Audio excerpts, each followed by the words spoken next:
Divine greetings, abundant greetings to everyone.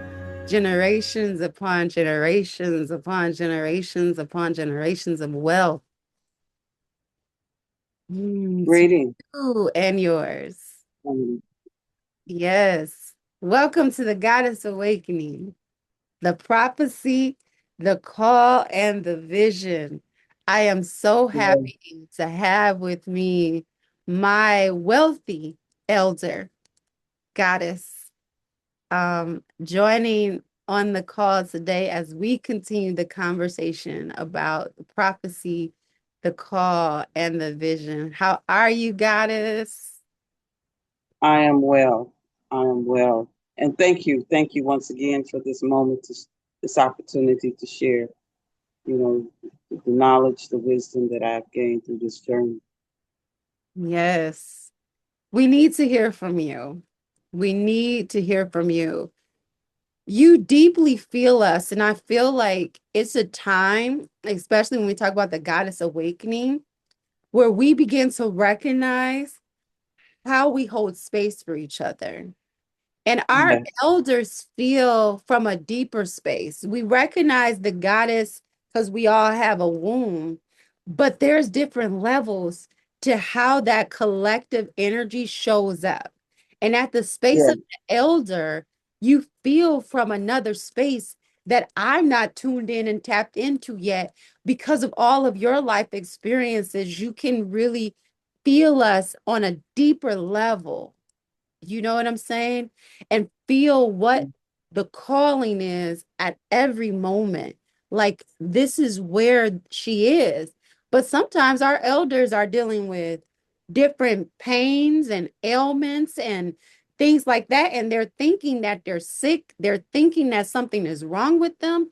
And because no one has really assessed, like, no, you're in your eldership. And so when Hmm. we're not giving our elders these outlets as goddesses to be able to guide us, to be able to tell us, to be able to profess the prophecies, what's happening is they're Hmm. absorbing it into their body as pain. It's Hmm. returning as some sort of suffering. And so I have to honor you. I have to lift you up and bow. Well, like you said, that there's many different levels to this evolution of becoming your goddess self.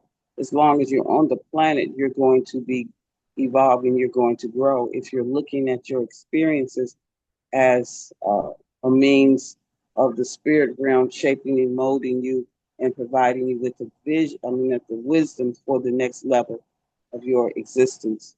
You know, like I mentioned before, Earth is Earth school. This is a spiritual journey that we're on. We're not our bodies, but we're in essence the spirit that is within the body. And we take on these roles and we take on these experiences for our soul's growth and evolution.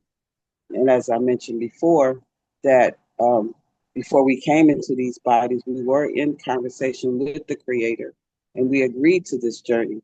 We agreed to some of the hardships and things that we went through.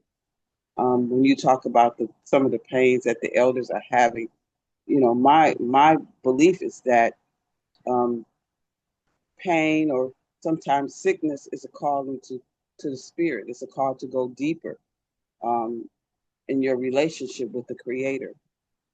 There are things depending on what the sickness is, uh, it, it's manifesting in a certain part of your body because it's talking to you about what where your blocks are and what is needed for you to get to the next level. For mine, it was my legs.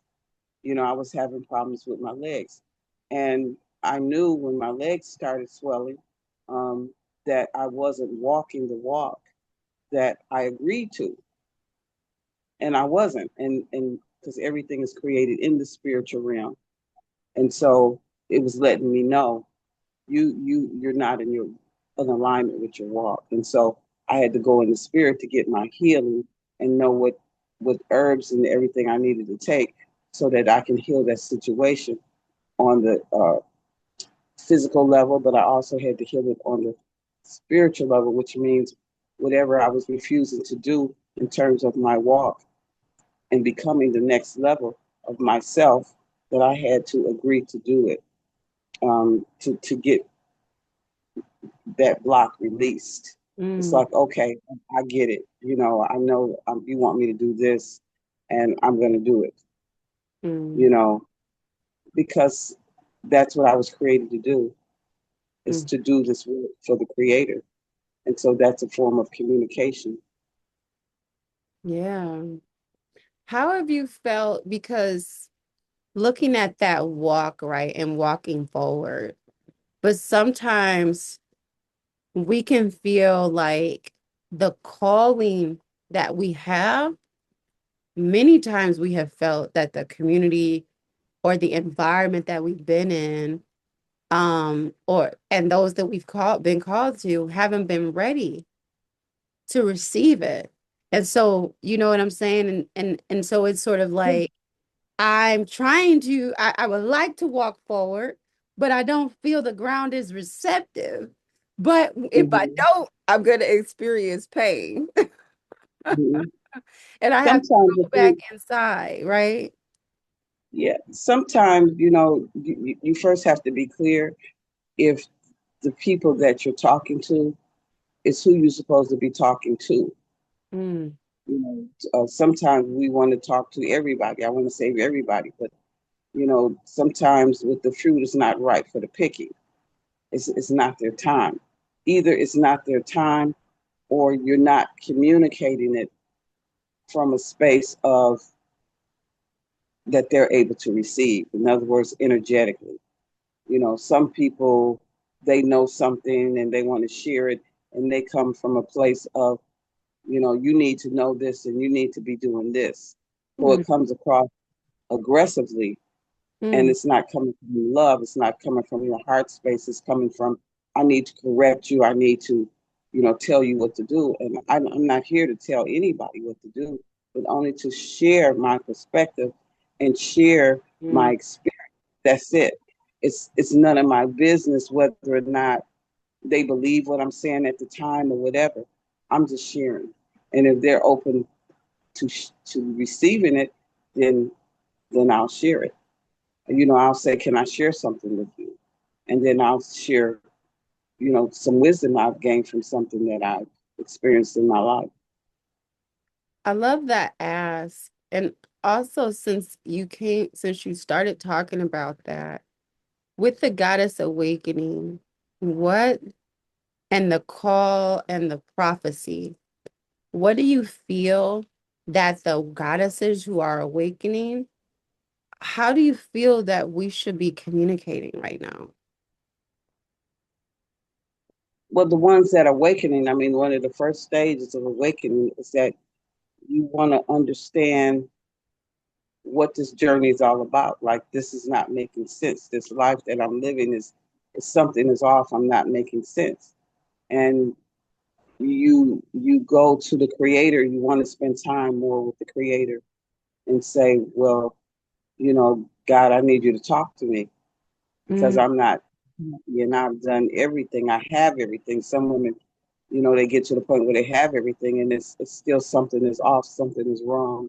I'm still not happy with what's going on, and the answers they're getting outside of themselves are not working, and they fall into a deep, dark place. And then I call it the dark night of the soul. That's what I went through. It was a dark night of the soul. And I had everything. And when you talk to people outside of you, they get offended that you're even talking to them. And you got a nice car, and you got a husband that love you, and you don't have to work. And what are you talking about? You're depressed. You don't have anything to be depressed about. mm, I'm depressed. I'm just not happy. But it was in my personal um, conversation with God. And I think when you have a sincere mm, to God, what they say, when the student is ready, the teacher will appear. Then that's when I begin to hear God's voice in my thoughts, in my dreams, in my visions. He began to speak to me about who mm, I was and why I was. And I think that this is where the world is going. It has to go here. The biggest problem on the planet is really only one problem, and mm. that's the disconnection from God. the disconnection from the God within. Mm. Oh, Because if you look at the world, everything was created to serve a purpose. Everything, from the ant to everything, is a system. We're part of a system. You know, we're part of the mind of God. You mm, know, and we were created to serve a divine purpose. We belong to something bigger than ourselves. And when we understand that, when we honor the truth of who we are, then we can rise. mm. You know what I love? Because you can't get a goddess without God. And I love Exactly. that. So if you're hearing, especially if you're a divine masculine and you're hearing women talk about I'm a goddess, then look for God in every action and the way in which we speak. And as a goddess Yes. that is awakening, we are to look for God too. Because Yeah. an external people should see this example of God, example, all around us, as a part of us. And then as the goddess, Mhm. we are connecting to God, going to God. You know what I'm saying? Deepening within that relationship with God, being guided by God in every move that we make. I love that. Thank you for bringing that forward. Of your mouth. It's like it's not what you think, it's how you be. Mm, That's important. That's what the truth is, how you be. Because we know a lot of stuff, and people that research and they know a lot about this, but how do you be? That's what the truth is. How are you showing up? mm, We can debate things all day, but how you be? The truth is in the silence. If a person sit in a room with you in the silence, do they feel the presence of God? Do they feel the presence of peace? Do mm. they feel the presence of unconditional love? Because that is the real conversation right there that we're truly having, not the one that's coming out your mouth, but Yes, the energy that's coming out of your spirit and your soul. That's what's true. yes. Because the goddess is so connected with the invisible, the spiritual realm, that Yes. when she is truly speaking, it's usually you feel it within your spirit and your soul. Oh, I love it. Oh, I love it. Thank you. Yes. There's a writing that we have. It's called The Presence of the Goddess. And it goes, let me see, can I remember it about the goddess? Um, it'll come back to me. It'll come back to me about her presence. She is a ray of light Mm, riding on the wings of love. mm, You are captivated by her spirit. Her eyes are warm and loving. They touch your heart and they feel your soul. And to be in her presence is to be transformed. So that's how that presence. She's a ray of light riding on the wings of love. You are touched by her spirit. That's what it is. And you are captivated by her soul. Her mm. eyes are warm and loving. They touch your heart and they feel your soul. And to be in her presence is to be transformed. And I think that's what we all crave, is that we crave to be in the presence of love, to be in that presence. Because whether we know it or not, I think it's like 80% of our conversation is telepathic. It's psychic, and we don't really realize it. You Mm, know, it's like, uh, you go to school and you look at the teacher. You can look at her. You can tell if she's scared. You can tell if she has the ability to have control over the class.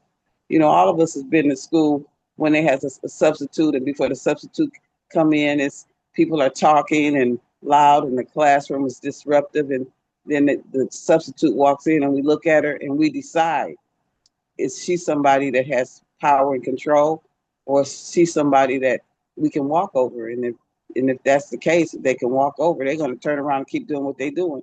And because she's mm, up there looking scared and she's looking uncertain, about whether or not she can control this class. But when you see that other one that walks in and say, y'all know better than this, I'm not having this, and you read her energy, everybody turns around and be hitting each other like, look, look, look, look at that energy. Like, we better straighten up, you Ooh. know, because really it's the truth is in the energy. The energy tells everything, and we absorb people's energies all the time. You know, you walk to the store, you know if the energy coming toward you is a threat to you, you cross the street. You haven't talked to that person, but you felt the energy of that person. And that's what truth is. You can say you're a Christian, you can say you're a person of God, but if people don't feel safe with you, whether it's emotionally, mentally, or spiritually, then that's not true what you're saying.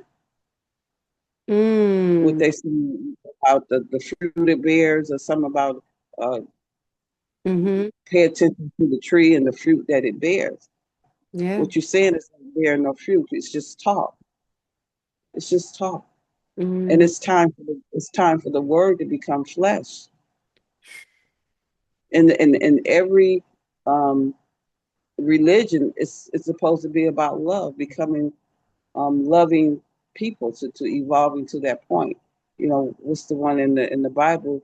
They asked Jesus how to get to heaven. He said, "Love my Father with all your heart and soul, and love your fellow man as yourself." So Mm. on these laws stand all the laws of all the prophets. Mm. So I don't care what people know. Can you love? That's what I want to know. Are you capable of that? Of being loving in every moment? And Yes. that's sometimes we miss the mark, but is that should be our intention? Is what I'm doing coming from a loving space? And Yeah. am I in alignment with the highest version of myself in this behavior, in this conversation? What they say, check yourself before you wreck yourself. A lot of us are into reckless behavior because we're not in alignment with our higher self, our higher mind. We're operating from the lower mind, which is set up to destroy you.